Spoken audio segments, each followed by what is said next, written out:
अस्सलाम वालेकुम मेरे प्यारे बहन भाइयों की हाल है। मैं उम्मीद करना ठीक होवोगे। अल्लाह दे करम फजल नाल अल्हम्दुलिल्लाह मैं भी ठीक हाँ। तुसी देख रहे हो मेरे चैनल उमर दी धरती नू। मेरा नाम उमर खान है। मेरे चैनल का नाम उमर दी धरती है।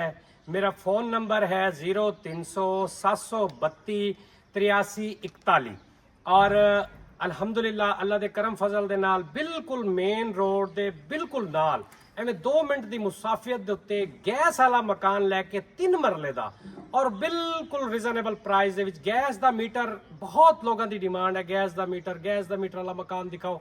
अज तुहाडे लई बड़ी तगो-दो करके गैस के मीटर वाला मकान लेके आए हैं और एक गली दे विच भी सारे गैस के मीटर लगे हुए हैं। मेरा कैमरामैन तुहानू दिखांदा है, देख सकते हो सारे गैस पूरी गली दे विच गैस है और सोलंग लगी हुई है, सेवरेज पाई हुई है। अल्हम्दुलिल्लाह अल्लाह दे करम नाल छोटा मकान है, रिजनेबल प्राइस है, बिल्कुल छोटी जी सफेद पोश फैमिली लिए बड़ा बेस्ट मकान है।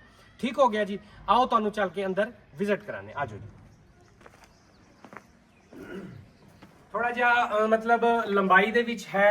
एदा सर वाशरूम है, अंदरों दिखा सकते हो, प्लस्तर होया होया है।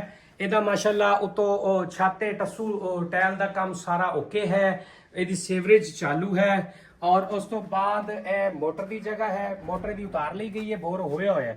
यह क्लीनर जगह है, इत्थे मतलब बर्तन वगैरह धोने लई, क्लीन करन लई, कपड़े धोने लई, कपड़े क्लीन करन लई वो जगह है।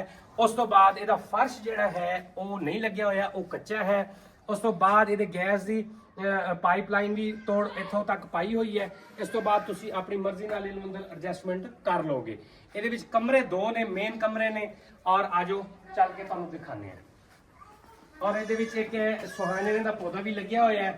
अच्छा, दूसरी गल यह है बिजली का मीटर भी ਇਹਦਾ लग्या होया है अल्हम्दुलिल्लाह। और ਇਹਦਾ एक बरामदा भी बनया होया है। बारिश ਦੇ ਵਿੱਚ ਤੁਸੀਂ ਇੱਥੇ ਮੰਜੀਆਂ ਸ਼ੰਜੀਆਂ ਪਾ ਕੇ ਈਜ਼ੀਲੀ ਬਹਿ ਸਕਦੇ ਹੋ। और ਇਹਦੀ छत ਜਿਹੜੀ बनी हुई है वो कंक्रीट ਦੀ है, टीयर गार्डर नहीं ने, कंक्रीट की बनी हुई है। और उस तो बाद एक कमरा को हम दिखाने हैं, चल के कमरा चल के दिखाने हैं। ये भी कमरा बहुत बड़ा एक खुला कमरा बनया हुआ है और लाइट इस टाइम नहीं है। लाइट उम्मीद है मैं तुहानू अच्छी तरह दिखाता हूँ। इस कमरे के विचों भी कमरा एक अगे जा रहा है, वो भी बहुत बड़ा, कम से कम 17 बाई 12 का कमरा पिछला है। 17 बाई 12 का कमरा ये वाला जिस में मौजूद खड़ा वो भी तुहानू दिखाना। आ जाओ और लाइट मैं तुहानू जला के दिखाना। लाइट मारना ते तुसी जरा देख लेना। ए जी एक कमरा जेड़ा है ना, लाइट जलाओ। एक कमरा है, ये भी बहुत हाल कमरा है। 2 कमरे बने हुए हैं ये विच। शायद मेरे नजर आ रही होगी, मैं स्पेशल लाइट मंगवाई है भाई को ਤੁਹਾਡੀ ਵੀਡੀਓ ਲਈ। ਇਹ ਭਾਈ ਲਾਈਟ ਲਾ ਕੇ ਆ ਗਏ ਨੇ। ਇਹਨੇ 1 ਸੈਕਿੰਡ ਵੇਟ ਕਰੋ, ਲਾਈਟ ਮਾਰ ਕੇ ਤੁਹਾਨੂੰ ਕਮਰਾ ਮੁਕੰਮਲ ਦਿਖਾ ਦਿੰਨੇ ਆ ਤਾਂ ਕਿ ਤੁਹਾਨੂੰ ਤਸੱਲੀ ਹੋ ਜਾਵੇ। ਆਸਾਨੀ ਨਾਲ ਤੁਸੀਂ ਵੀਡੀਓ ਦੇ ਵਿੱਚ ਹੀ ਦੇਖ ਕੇ ਸਾਰਾ ਕੁਝ ਸਿਲੈਕਟ ਕਰ ਸਕੋ। ਆਜੋ ਭਾਈ ਲਾਈਟ ਮਾਰੋ। ਇਹ ਦੇਖੋ ਇੱਥੇ ਛੱਤ ਵਾਲੇ ਪਾਸੇ ਲਾਈਟ ਮਾਰੋ। ਇਹ ਛੱਤ ਵਾਲੇ ਪਾਸੇ ਦੇਖ ਸਕਦੇ ਹੋ, ਇੱਧਰ ਵੀ ਛੱਤਾਂ ਉੱਚੀਆਂ बेहतरीन बनी हुई है, प्लस्तर हुए हुए। अव्वल ईंट ਨਾਲ ਬਣਿਆ ਹੋਇਆ, अव्वल ईंट ਦੀ ਚੁਨਾਈ है अल्हम्दुलिल्लाह और बेहतरीन मकान बने हुए हैं। छोटी फैमिली लिए रिजनेबल प्राइस ਦੇ ਵਿੱਚ ਲੈ ਕੇ ਹਾਜ਼ਰ ਹੋਇਆ। ਇਸ ਤੋਂ ਇਲਾਵਾ ਕਿਸੇ ਵੀ ਚੈਨਲ ਦੇ ਉੱਤੇ ਤੁਹਾਨੂੰ इतने वीवीआईपी छोटी फैमिली लिए रिजनेबल प्राइस वाले मकान ਤੁਹਾਨੂੰ कोई भी चैनल वाला नहीं देगा। और अल्हम्दुलिल्लाह अल्लाह की करम नवाजी के नाल तुसी मैनू बहुत प्यार दिता है, बहुत इज्जत दी है। अल्लाह तुहानू सेहत देवे, तुहाडे लिए मैं दुआ गो हां।